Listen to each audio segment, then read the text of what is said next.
नहीं सदोषा नहीं दृष्टे उपपन्नम नामो। अगर कोई वस्तु हमारे अनुभव में आ गई है तो फिर हमें किसी प्रमाण की आवश्यकता नहीं है। मिश्री हमने खाई, वो मिश्री की मधुरता का बोध हमको हो गया, हमें किसी से पूछना नहीं है कि मिश्री मधुर होती है कि नहीं होती। माधुर्यादि स्वभावानाम अन्यत्र सुगुणार्पणाम सस्मिस्तदर्पणापेक्ष नो न चास्त्यन्न दर्पकम। मधुरता का कोई अर्पक नहीं है, मधुरता का कोई अर्पक नहीं है। गन्ने के रस की मधुरता से शक्कर का निर्माण हुआ, गुड़ का निर्माण हुआ। शक्कर गुड़ की मधुरता से जलेबी का निर्माण हुआ, चाशनी का निर्माण हुआ। चाशनी से मैदा की जलेबी का निर्माण किया गया और चाशनी में डुबो दिया उसको, मैदा की जलेबी को। तो वहाँ चाशनी मैदा की जलेबी में मधुरता का अर्पक है। लेकिन जो अनुभूत व्यक्ति है, जिसने शक्कर खा ली है, चाशनी को देखा है, गन्ने के डंडे को देखा है, गन्ने के रस को देखा है, सामने देख रहा है कि जलेबी बन रही है और उसको खाया है, मिश्री का निर्माण जिसने देखा है और मिश्री जिसने अपनी जीभ पर रखी हुई है, तो उसके लिए अनुभूत है। इसलिए जो ब्रह्म है वो कहीं से प्राप्त नहीं होगा, उसका कोई अर्पक नहीं है, अर्पक नहीं है।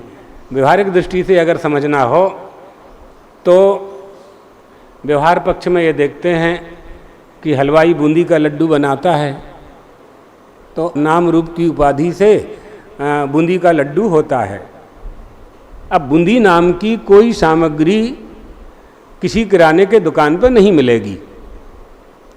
मिष्ठान्न वाली दुकान में बूंदी मिलेगी, आप बूंदी मांगोगे तो वहाँ मिल जाएगी, लेकिन किराने की दुकान पर बूंदी नहीं मिलेगी।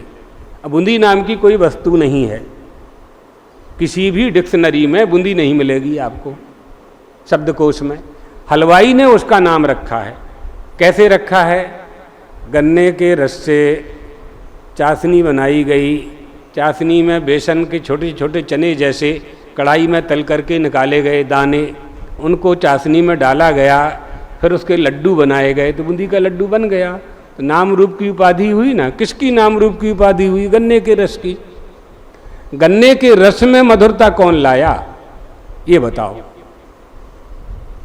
गन्ने के रस में मधुरता कहाँ से आई? गन्ने के रस से मधुरता सबको आई, शक्कर को आई, गुड़ को आई, बूंदी को आई, जलेबी को आई, पेड़ा को आई। लेकिन गन्ने के रस में मधुरता किसने दी? क्या पृथ्वी ने दी? पृथ्वी ने दी तो करेले के रस को कड़वाहट क्यों दी फिर उसने? दोनों झाड़ तो एक साथ लगे थे, 2 हाथ के अंतर से, है ना। इसलिए बीज में जाना पड़ेगा, इसलिए बीज में जाना चाहिए। इसलिए कहते हैं बीज शुद्ध होना चाहिए, इसलिए वर्ण संकरता का निषेध है हमारे यहाँ। उत्साद्यन्ते जाति वर्ण कुल धर्म शाश्वतः। कुल के धर्म को बचाना है तो वर्ण संकरता से बचना चाहिए। तो आ गया ना ये।